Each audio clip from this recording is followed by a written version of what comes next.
Welcome to Rooted and Ready from Annie's Project, where we share real conversations about risk, resilience, and the decisions shaping agriculture. I'm your host, Carisha Devlin. I'm a farmer and training and curriculum officer with Annie's Project. And today we're starting a two-part conversation on succession planning, one of the most important and most avoided topics in agriculture. My guest is Wesley Tucker, a farm and ranch transition specialist with University of Missouri Extension. He works with families across the country to help navigate the process of passing their operation to the next generation. And today, we're focusing on the roadmap, what succession actually looks like when it's done well. Welcome, Wesley. Thanks for having me, Carisha. Thanks for joining us. I'm really looking forward to our conversation because I think it addresses a huge need within agriculture. And it's a conversation I think most people try to avoid or like to avoid because nobody wants to think about, not no longer being here. And just succession planning in general, I think it makes families have to think through some difficult things. So before we really dive into how do you go about getting that conversation started, let's talk a little bit about why succession planning matters. So, my first question for you is when you say succession isn't what happens after a funeral, what does that mean in real life? Well, I think for the common person, most people get confused with succession planning and estate planning. And so they think of, okay, succession planning is planning my estate, what I want to see happen to things after my funeral. But that's really not what succession planning is. Yes, succession planning includes the assets, but it includes so much more than that. It includes the management transition, preparing the next generation, giving them a chance to be ready to take over when we're gone. I actually have a 5 gallon bucket here sitting next to my desk, and I use that as a analogy a lot of times.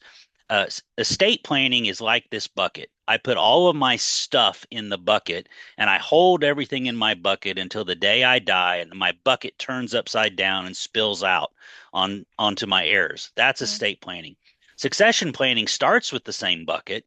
I've got all my land, my machinery, my livestock, everything in my bucket. But I actually make a plan for how I'm going to prepare the next generation to manage and own those things in my bucket. But I also don't keep everything in my bucket until that day that I die for it to spill out all at once. I make a plan for in 2 years, I want my son or daughter managing and owning a little bit of my bucket. And in another couple of years, I want them managing and controlling a little bit more. And so it really is a gradual, slow process of transition over time, which is very different than what most people think of an estate plan that is triggered upon my death and to happen after my funeral. Why do you think so many farms operate without a plan? Well, you mentioned it in the beginning. It's uncomfortable, right? No one likes to think about death. No one likes to think about that I'm going to die. And so we don't want to go there. But it's also uncomfortable conversations that we know there's different expectations. Mm. Often there's different expectations between the on farm kids and the off farm kids, or between even some of the siblings that are part of the farming operation together. There may be different ideas and thoughts and plans between the successor as well as the senior generation. And so there's just those, a lot of times I will even call presentations, having those difficult conversations because they are difficult conversations and none of us like conflict. So for the most part, it's easier to avoid them and just go on farming because that's what we know and that's what we enjoy. But part of succession planning is forcing ourselves to stop and have some of those difficult conversations and make a plan for the future. What's at risk for these families if they don't plan ahead, if they don't have these conversations? For sale signs. That that's the very first slide I do in every workshop that I do. I flash up a slide and I say, who would be happy if the day after your funeral, a caravan of livestock trailers show up at the farm to load up every animal you have and take it to the sale barn to be sold? Mhm. The local auction company is called to schedule the estate sale where we're going to sell all your planters and combines and tractors and everything you own, and on the way home from the funeral, the kids stopped by the real estate office to list the farm for sale, and it's probably going to be split up in 30 tracts when they do that. Would anybody be happy with that? And of course, no one raises their hand, right? But I'm like, let's be honest, folks. If we don't take succession planning seriously, that's what's going to Hmm. be the future of some of you sitting in this room. And it kind of gets people's attention that we spend our lives building our farm legacy, but we don't stop to plan for it to make sure that it can continue after we're gone. That's what's at risk is our future legacy, not only of our farm but also of our family, because if we don't do this right and we don't plan ahead, then we have disputes and disagreements and arguments among family members. And so not only is the farm at risk of losing, but also those family relationships. Hmm. And that's even worse than losing the farm, is seeing the family torn apart. Well, all of those things that you mentioned definitely gets folks' attention, and I'm sure our listeners are sitting a little straighter in their chairs just hearing you say that as well. And one of the things that you've done for us all and through your teaching and your presentations is you've identified a five-phase framework that folks can think about when they're thinking about going through and planning, doing succession planning. And really, it can be a roadmap for them. They could think of it as a roadmap for that whole process. So, we're going to go through those five different phases and have you walk us through them. And the first one has to do with leaving the farm and just getting some outside perspective. So, take us through that. Why is leaving the farm one of the most important first steps? Yeah, and I appreciate your comments about the roadmap, because I feel like, that was one of the things people would always ask is like, well, where do I start? Okay, yeah, okay, you've got my attention. This is important. So where do we start? And so I felt like we needed a plan. We needed a step-by-step process to do this, or a roadmap, as you say.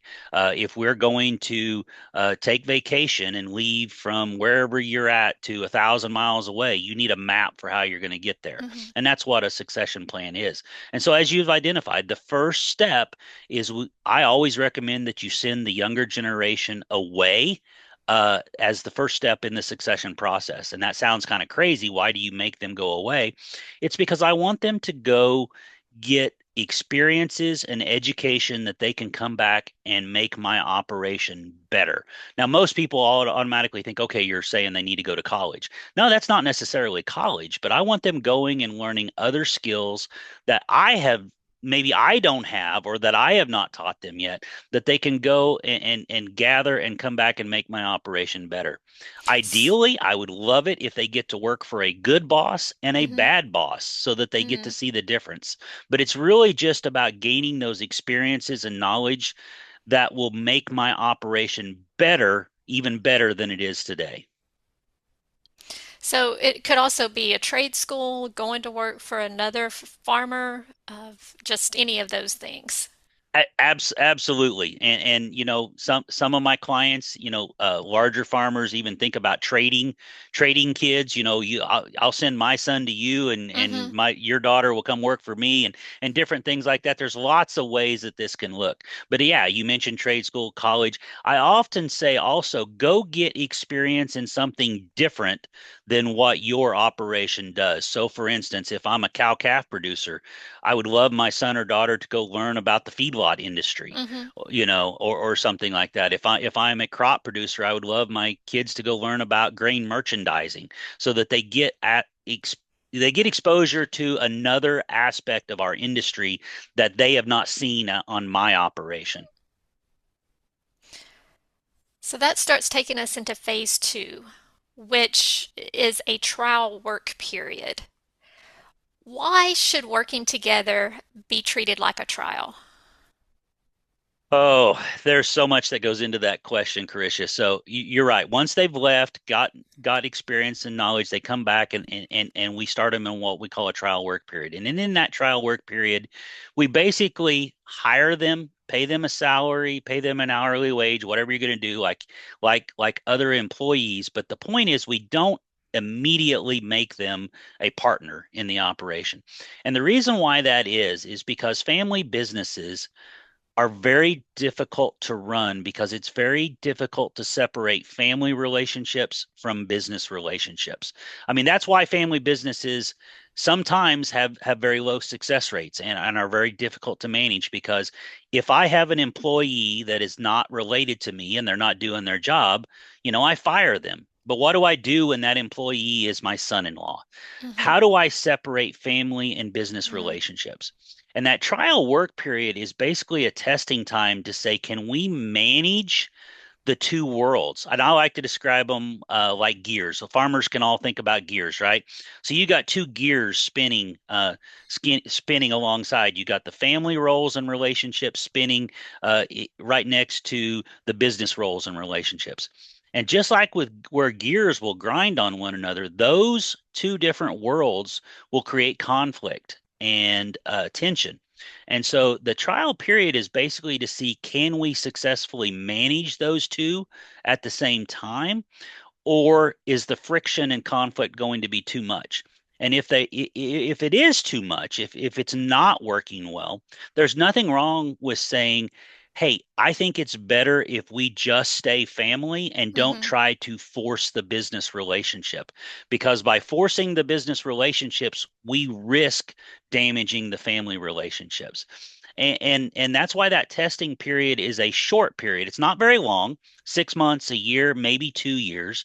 But it's a testing period to see can we do this, and if we can, then we'll go on to the next phase. But the part of the point is, I don't ever. It is a period that has to end. I do not want your son or daughter staying a part of your operation as a hired hand, never advancing onto the successor role, right? And so if your son or daughter has been a part of your operation for more than 2 years, 3 years, 5 years, and they don't own anything, they're not managing anything, then essentially you're treating them like a hired hand. You're Hmm. not preparing the next generation as a successor. You're using them as a hired hand. And so that's what we've got to eventually step out of that phase into the third one. What are signs that it isn't working? Ah, friction and conflict, as I said, Okay. friction and conflict. So friction and conflict will arise. The question is, can we manage those? And I'm Okay. sure you have a question that we will get to later, but I described those two roles, and unfortunately we're not on camera, but if folks had me on camera, they'd see my hands spinning, right? So those two gears that I talked about, the one gear is family roles and relationships, and the other gear is business roles and relationships. Those two gears are spinning and they wear on one another and they cause that friction. Well, every farmer knows, what do I put between the gears to make them not wear on each other? I put grease or oil, right? Hmm. I oil them so that the gears don't wear each other off and break teeth on each other. The oil in family businesses is communication. And so the better we get at communicating, conflict is going to arise between family and business relationships. But if we do a good job of applying the oil, which is communicating and talking through these, then we can manage those two worlds that have different goals. All right. But we have to get to there. We have to get to managing those and communicating with them. The ones that don't do a good job of communicating, they stuff those conflicts under the rug and don't stop to deal with them. Those are the ones often that it just keeps getting worse and worse and worse. So signs that it isn't working is that we are just continuing to ignore conflicts and letting them fester and get worse rather than stopping and dealing with them and putting them behind us. Because in the end, we want to protect those family relationships. And this is something we'll delve into more in the second part of our episode. Yeah, So, yeah. I mean, the earlier question where you ask, what's at risk, right? Most people think, okay, what's at risk is that a for sale sign ends up on my farm after I'm mhm, gone, which I absolutely do not want. But the forgotten part that's at risk of that is the family relationships. mhm. I often say, do you want your kids to continue to get together for Christmas parties after you are gone? Yeah, sure I do. Well, you better do this right because if Right. you don't set this up right and you don't take the time to have some of the difficult conversations and prepare them, I promise you those relationships will be torn apart after you're gone. So, phase three Hmm. is beginning management and ownership. I've had the opportunity to hear you speak about succession planning several times. And you said something, and this has been many years ago, that stuck in my mind so firmly that I've thought about it so many times over the years when it comes to my kids and the chores that they do. And I'm probably paraphrasing what you said, so you can correct me or repeat it for our audience. But you said something along the lines that management begins when they're young, giving them the opportunity to manage where you're not trying to micromanage them on everything that they do. So, whether that's folding towels Hmm. or mowing the grass. And so, as my kids have done chores ever since then, when they've done things, I always I'm thinking to myself, oh, I don't like you folding clothes or doing that way. And but I stop myself every time, Wesley, because you live in my mind with that that kind of phrase and what you were Wow, getting at. somebody actually listened to what I said. That's kind of amazing. I appreciate that. So I do always think about that. And try not to micromanage the way that they're going about something that I've asked them to do. So, getting into, you can talk about that a little bit more detail, but also our next question was, what does real responsibility look like? And Yeah, so phase three, as you said, is beginning management and ownership. And it is where we actually let them start taking an active role in managing the operation as well as getting to own something in it. mhm, And the response to the question that you were referring to is often I get asked, when does succession planning start? And my answer always is succession planning starts whenever you give your kids the very first set of chores. As you mhm, said, do you tell them exactly what you expect them to do, and when they don't do it exactly like you would do, you criticize them and complain and you harp on them? Do you micromanage them? Or do you tell your kids what you expect them to accomplish, give them a little bit of guidance and some boundaries, and turn them loose to figure out how to do it, right? mhm, Because we want them to be the problem solvers that figure out solutions without us. mhm, If they are completely dependent upon us to figure out how to get to the finish line, then what happens after we're gone? Because I also like to joke. You hear I use lots of jokes. My one of my standing jokes is, I'm sorry, none of us are getting out of this alive, right? They are right. going to run the operation. They're going to fold those towels after you're gone. Folding Mhm, towels may not seem like much, but they're going to run your operation after you're gone. The question is, have you prepared them to be able to do that? And part of mhm, that is, as you said in the question, allowing them to take on real responsibility. And real responsibility means they get to manage and make decisions. I see in way too many families, well meaning families, you don't mean anything bad by it, but the senior generation continues to make every management decision and tells the younger generation what they have to do. They tell them every morning, this is what you got to do today, and if they don't do it exactly like they would do, they criticize and complain to them. mhm, You want to train them to be the problem solvers that will not miss a lick after you're gone. And so in phase three, we start putting them in charge of something that they get to manage and run as their own. And again, it is a gradual process. I think if people don't listen to anything else you and I say today, I what I want them to understand is most people visualize succession planning as, today I have the keys. I'm holding up the keys to the farm. Today I hold the keys to the kingdom. And tomorrow I die, and so you pick up the keys to the kingdom and now it's yours. The keys are handed all at once. And the reality is that's not succession planning. Succession planning is, I have the keys to the kingdom, and little by little I'm going to prepare you and train you and give you one key at a time that you are going to learn to manage and grow into, right? And so we put them in charge of something, whether it's one of the lease farms that they get to run. If you're a cow calf operation, maybe consider putting them in charge of the heifer development side of the herd or something like that. But there's something that they get to start managing that is their own. One of the best examples of this I can give is one of my larger cattle feeders talks to time about, he had just graduated the eighth grade. He was going to be a freshman in high school that fall. And his dad came to him and he said one morning, and he said, "Hey, son, I want you to go to the sale barn this week and I want you to buy some cattle and I want you to feed them in that pen over there. That empty pen over there is yours. I want you to feed them this summer." He said, "I'm not going to tell you what to do. I'm not going to tell you what to buy. I'm not going to tell you when to sell them. I'm not going to tell you what to feed them. That is your pen.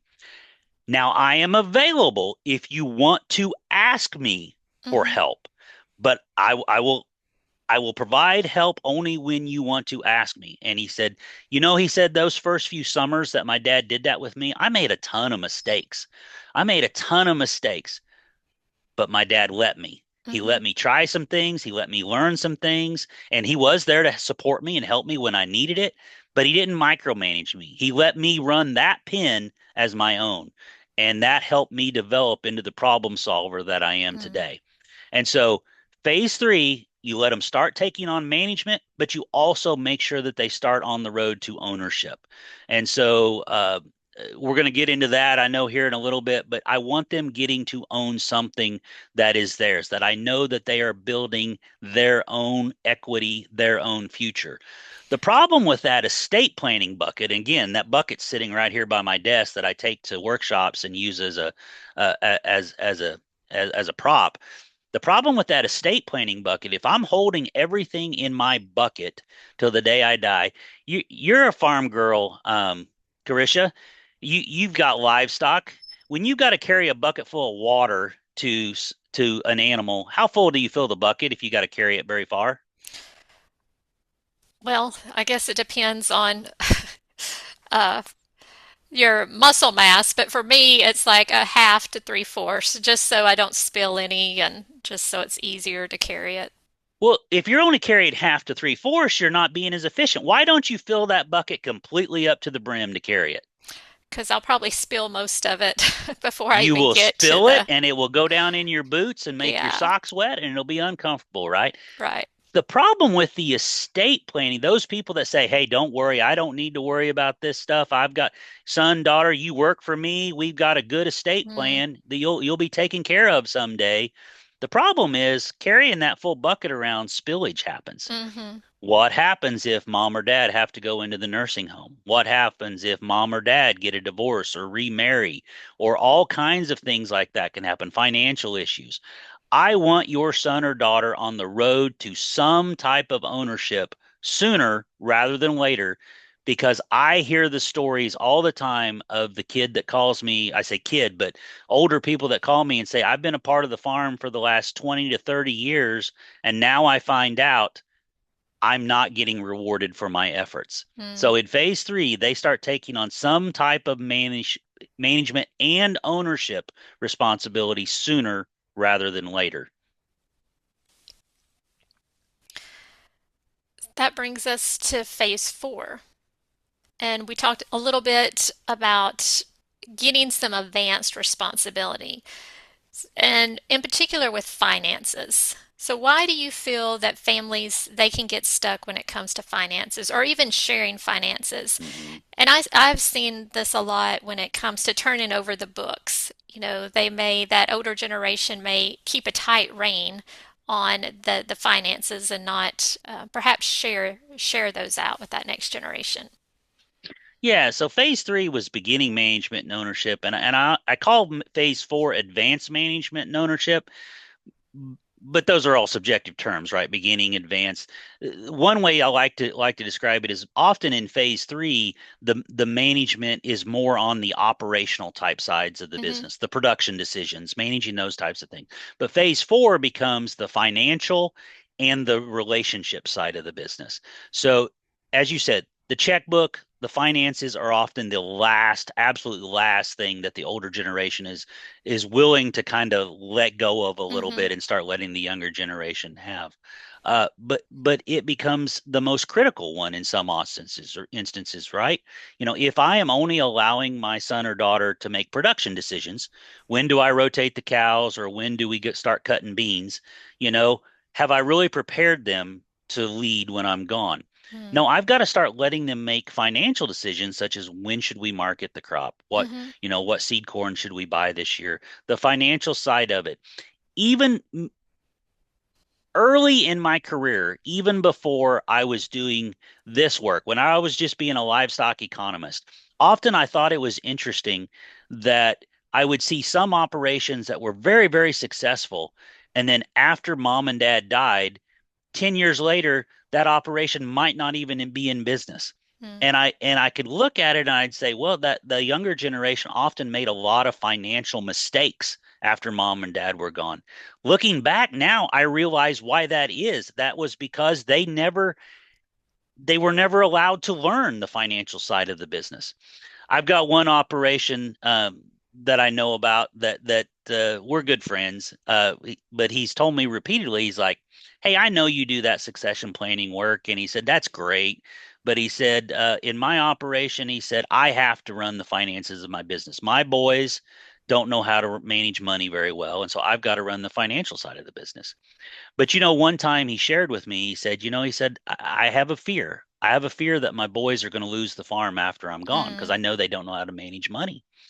And he told me this a couple of times. And of course, as an educator, I would always come back with, okay, well, what are you doing to change that? If that is your fear of the future, what are you doing to change that?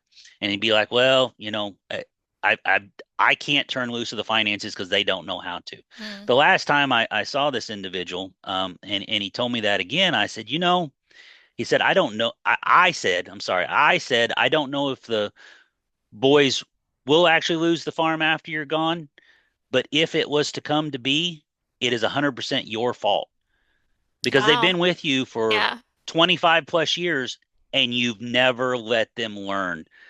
If they do have a deficiency in that realm, then you have had 25 years to help them improve, but Hmm. you have refused to turn over the finances to them. And even that sounds crazy to say to turn over. I'm not saying turn them completely over to them, but you've had 25 years to allow them to take baby steps into learning the financial management of it. And Well, that's what that he's, phase 4 is, baby steps into yeah, financial management of the operation. because they're really staying fixed in that parent-child relationship instead of allowing a parent, adults, children. And I've mentioned this to you before, but where I live, there's a father and son, and the father is in his 90s, and his son is in his 60s, and his dad still won't let go of things because he says his son's just not ready, and he's in his 60s. And then, if that 60-year-old is not ready, what does that say for the 30-year-old grandson? Yes. So it's setting that next generation up for failure also, as you said. One of the challenges of family businesses is that you have to realize if in families that have no business ties with one another, no business relationships, when I grow up and I leave the home, right, and I go make my own future elsewhere, I get married, I have kids, Hmm. I start a family, all of that stuff. I become an adult. I may always be seen as your son or daughter, but I'm often viewed as an adult.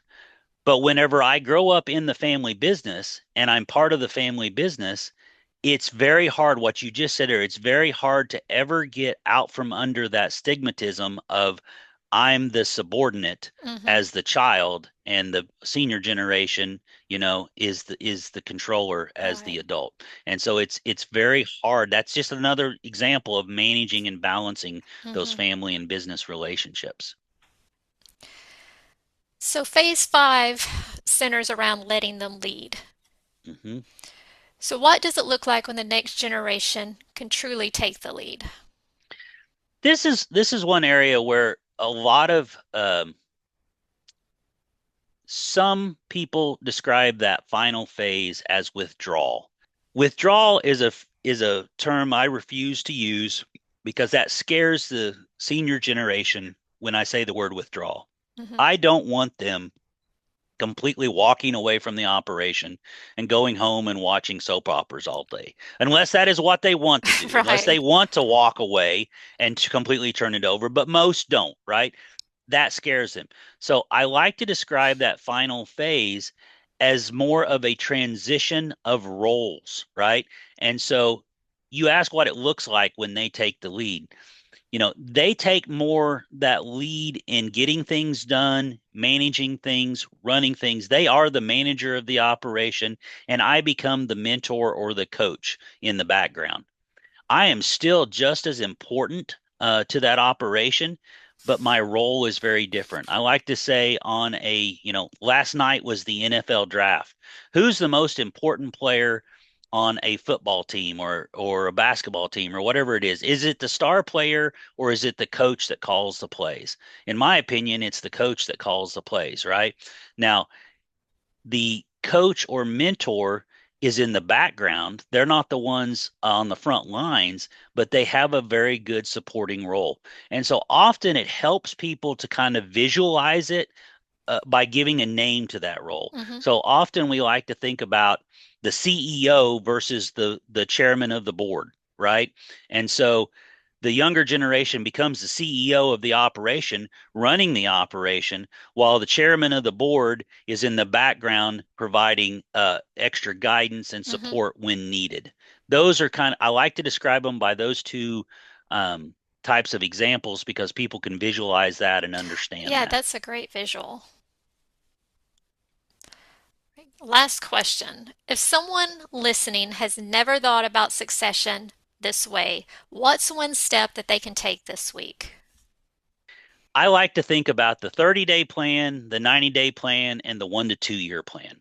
Okay. So often at the end of workshops, I will give people a goal that in the next 30 days, I want you and your significant other or spouse to take some time and start thinking about this and talking about what you want for the future of your operation. And that's for the senior generation, obviously, because often it's difficult for mom and dad to get on the same page. Sometimes Mm-hmm. they have different expectations Mm-hmm. about the future of their farm. Then in the next 90 days, I want you to make a goal of starting to discuss it with the younger generation or get a family meeting on the calendar. Now, depending on what time of year it is, if it's right during, planting season or harvest, that may be difficult to do. But I will also tell you that every time, every phase of the year, it's very easy to say, well, we're busy now, right? Spring, you're planting. Middle of summer, you're busy growing the crop or the livestock getting it done. In the fall, it's harvest. Well, then the next thing you know, we're into the holidays. So it's really easy to always say, well, this is a time we can't do it. So in the next 90 days, try to at least open the conversations with other people or put a family meeting on the calendar to start having those discussions. And it is the same with the younger generation as well. Even the younger generation that may not own the assets now, in the next 30 days, I can start talking with my spouse what we want our future to look like. And then in the next 90 days, make a plan for how I'm going to talk with mom and dad and my brothers and sisters and make all of that open that conversation. And then the 1 to 2 year goal is in the next 1 to 2 years, we actually develop a written succession plan with so in the next 1 to 2 years, I want to create a written succession plan with targets of where I want to be uh, or significant milestones down the road. So, where do I want to be in 2 years? Where do I want to be in 5 years? And the problem is if we don't put that in writing, often we don't hold each other accountable to it. So you know, what decisions do I want to be making in 3 years? What decisions do I want my successor generation to be Mm-hmm. making in 3 years? Then 5 years, what decisions do I want to be responsible for? What decisions do I want them to be responsible for? How are we going to transfer ownership? All of that can be put down in writing, and the reality is people are afraid to put it down on paper because then they think, oh, no, what if things change? What if life changes? What if things don't go exactly as we planned? Mm-hmm. Well, again, I said earlier, this is a process, kind of like business planning. This isn't something you write and then put it on a shelf and never look at it again. This is an ongoing plan that we are going to revisit continually as we have family meetings, as we have discussions and adjust and change on the down the road. But we want to, within the next 1 to 2 years, get a time frame goal of how we want the operation to transition from one generation to the next over time. Well, Wesley, thank you for sharing your insights, your wisdom, and this roadmap for succession planning. And we're not finished with Wesley. Wesley's graciously going to stay with us for part two, where we're going to talk about the side of succession that doesn't show up on paper, the emotions, identity, and family dynamics that can make or break the process. Thanks for listening to Rooted and Ready from Annie's Project, where we learn, share, and grow together. Until next time, stay rooted and ready.